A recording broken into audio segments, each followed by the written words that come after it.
Welcome back everyone. तो आज का टॉपिक है data. What is data?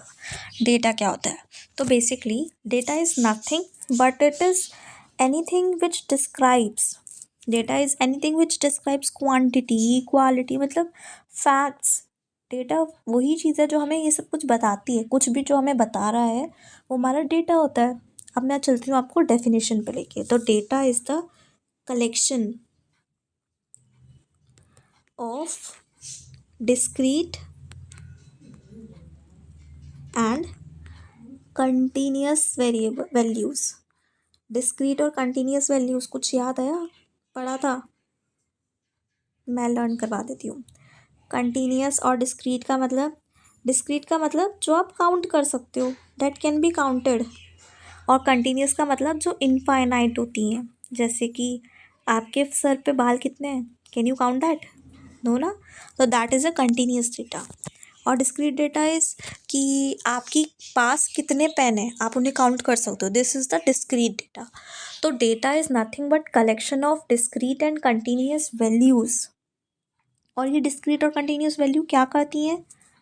This discrete and continuous value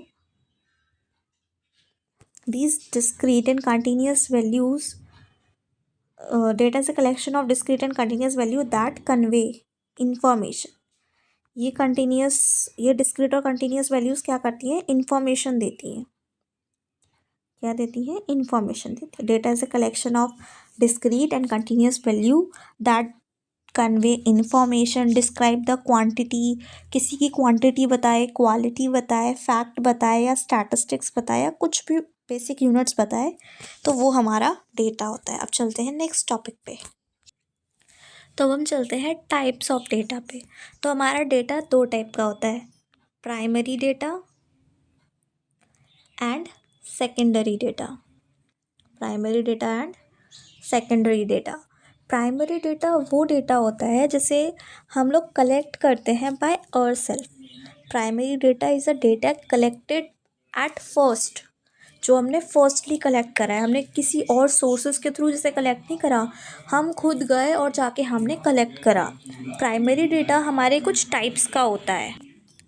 तो अब हम मूव ऑन करते हैं टाइप्स ऑफ प्राइमरी डेटा, यानी कि हम अगर किसी भी डेटा को फर्स्ट टाइम कलेक्ट कर रहे हैं तो वो किन किन वेज़ में कर सकते हैं। तो मेनली हमारे प्राइमरी डेटा चार टाइप्स में कलेक्ट हो सकता है, चार वेज़ में कलेक्ट हो सकता है। डायरेक्ट मेथड मतलब पर्सनल इन्वेस्टिगेशन, जहाँ पे हम लोग किसी के पास जाते हैं और उससे इन्वेस्टिगेशन करते हैं। ये हम लोग कर सकते हैं इन द केस ऑफ, जैसे रॉबरी हो गई, किसी के घर में रॉबरी होती है तो हम उसके घर में जाके खुद पूछते हैं कि कैसे हो गई, क्या क्या बातें थी।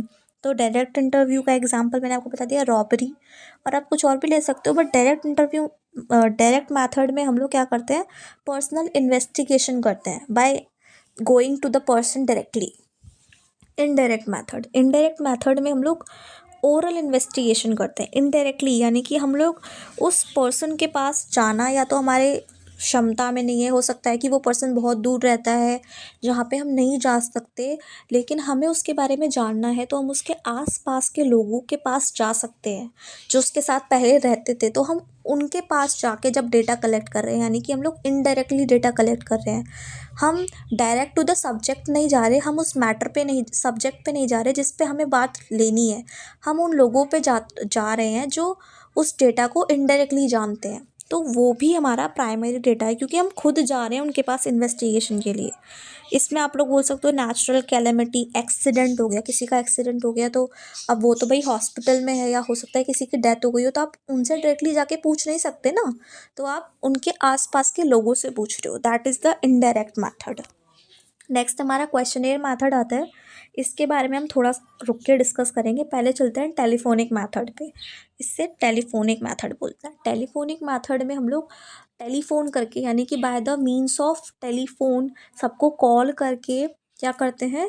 इंफॉर्मेशन लेते हैं। ये भी एक टाइप का इनडायरेक्ट मैथड ही है, बट इसमें क्या होता है, एक तो डेटा जो है आप बहुत फास्टली कर सकते हो कैप्चर, क्योंकि आप आपको जाना नहीं पड़ रहा, आपका डिस्टेंस बहुत बच रहा है, और आपका टाइम और कॉस्ट दोनों का दोनों टेलीफोनिक मेथड बचाता है।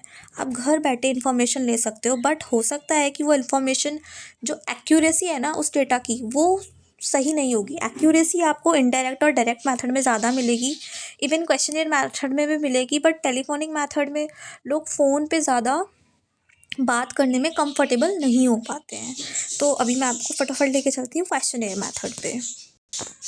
तो जो हमारा क्वेश्चनियर मेथड है ना, वो अपने आप में ही दो पार्ट्स में डिवाइडेड है। क्वेश्चनियर मेथड आपका एक तो होता है क्वेश्चनियर मेथड, ठीक है, एक होता है आपका मेल्ड क्वेश्चनियर। जब हम किसी को मेल कर रहे हैं क्वेश्चंस, बेसिकली कुछ नहीं होता। मेल्ड क्वेश्चनियर में हम क्या करते हैं कि हम लोग we are sending the questions to the public, to the subscribers, to the share holders. हम लोग कुछ क्वेश्चंस भेज रहे हैं जो हम पता करना चाहते हैं। जैसे कि आपने सुना होगा कहीं हम एडवर्टीजमेंट कर रहे हैं, तो एडवर्टीजमेंट के लिए भी हम लोग क्वेश्चनेयर भेजते हैं। अब हम इतने सारे लोगों के पास नहीं जा सकते, तो हम लोग क्या करते हैं कि हम लोगों ने पेपर्स डिस्ट्रीब्यूट कर दिए विद द क्वेश्चंस, कि आप हमें इन सब क्वेश्चंस का आंसर देके हम लोगों के पास ये पेपर्स सबमिट कर दीजिएगा कि आपको हमारा प्रोडक्ट कैसा लगा। रिव्यूज़, फीडबैक, ये भी मेल्ड क्वेश्चनेयर में ही आते हैं। नेक्स्ट जो हमारा क्वेश्चनेयर का आता है वो होता है scheduled through enumerator. Scheduled through enumerator भी सेम होता है, scheduled through enumerator questionnaire method. Enumerator बोलते हैं, देखो, where the public is not educated properly. जिस जगह पे लोग इलिटरेट ज़्यादा है, जहाँ पे ज़्यादा पढ़े लिखे लोग नहीं हैं, वहाँ पे अगर हम क्वेश्चनियर भेजेंगे, अगर हम क्वेश्चंस भेजेंगे उनको कि आप हमें आंसर देना, तो जहाँ पे वो लोग पढ़े लिखे नहीं हैं तो वहाँ पे वो आंसर नहीं कर पाएंगे। तो उसके लिए क्या करते हैं, हम लोग एक पर्सन को बिठा देते हैं, इन्यूमरेटर बोलते हैं उस पर्सन को। हमने एक जगह पे इन्यूमरेटर भेजा है, वो कुछ नहीं करेगा। जितने भी क्वेश्चंस के मेल्ड क्वेश्चनियर थे ना, हम उन क्वेश्चनियर्स को उस इन्यूमरेटर को दे देंगे कि जाओ और लोगों से उनके ओपिनियंस लेके वापस आओ। वो इन्यूमरेटर क्या करेगा, लोगों के पास जाएगा, उनसे पूछेगा ओरली, और ऑप्शंस पे टिक कर देगा। अगर टिक वाले ऑप्शंस है, कुछ उसे लिखना है तो लिख देगा। मतलब बेसिकली लोगों की हेल्प करेगा वो क्वेश्चंस भरने में, आंसर्स देने में। तो this is it. Questionnaire method complete हो गया। प्राइमरी मेथड पूरा कंप्लीट कर दिया मैंने। प्राइमरी डेटा बता दिया कि कैसे कैसे कलेक्ट हो सकता है, directly, indirectly, meld questionnaire, scheduled through enumerator और टेलीफोनिक मेथड। अब हम चलते हैं सेकेंडरी मेथड पे, चलते हैं सेकेंडरी मेथड की तरफ। तो सेकेंडरी मेथड मतलब जब हम किसी और सोर्सेज के थ्रू, हम डायरेक्टली नहीं जा रहे, हम कहीं जा ही नहीं रहे, ना हम इनडायरेक्टली कर रहे हैं, कुछ भी नहीं कर रहे, हम लोग बैठे बैठे किसी ऑफिशियल वेबसाइट से हम लोग डेटा कलेक्ट कर रहे हैं, तो वो सेकेंडरी डेटा होता है। सेकेंडरी डेटा हम लोग तीन सोर्स, बेसिकली मेन तो दो सोर्सेज है जहाँ से हम पता लगा सकते हैं किसी भी सेकेंडरी डेटा को। जो टेलीफोन्स, जो हमारे न्यूज़ वो होते हैं, टीवी चैनल्स वाले, वो भी इन दो सोर्सेज से डेटा को निकालते हैं। या तो पब्लिश्ड सोर्सेज, भाई जो कहीं पे पब्लिश हो गए उन सोर्सेज से निकाल लिया डेटा, या कोई अनपब्लिश्ड सोर्सेज, यानी कि जो डेटा बताया तो गया है लेकिन अभी तक पब्लिश नहीं हुआ है, उन डेटा के भी, यानी कि अनपब्लिश्ड सोर्सेज से भी डेटा कलेक्ट हो सकता है सेकेंडरी मेथड में, और अनपब्लिश्ड सोर्सेज में। पब्लिश सोर्सेज में आते हैं आपके government, international, semi official, reports of committees, private publication. Public में आप लोग लिख सकते हो कि गवर्नमेंट पब्लिकेशंस अलग हो गई, प्राइवेट पब्लिकेशंस अलग हो गई। भाई गवर्नमेंट में आपके इंटरनेशनल आ गए, सेमी ऑफिशियल्स आ गए, रिपोर्ट्स ऑफ कमिटीज़ आ गया। प्राइवेट में आपका, प्राइवेट पब्लिकेशन में आपका जर्नल्स आ गए, न्यूज़पेपर आ गए, आर्टिकल आ गए। और अनपब्लिश्ड सोर्सेज तो बहुत सारे अनपब्लिश्ड सोर्सेज हो सकते हैं, कुछ भी हो सकता है अनपब्लिश्ड सोर्सेज में। जैसे कि फॉर एग्जांपल एक बुक थी जो अभी तक पब्लिश नहीं करी गई है, बट एग्जिस्ट करती है। अभी तक वो मैटर आया नहीं है सबके सामने, लेकिन एग्जिस्ट करता है। तो आई होप यह चैप्टर आपको, data, primary data, secondary data आपको क्लियर हो गया होगा अच्छे से। इसके अलावा इसमें और कुछ नहीं है, आप इसमें आराम से 2-3 पेज भर सकते हो। That's it. Thank you for listening me.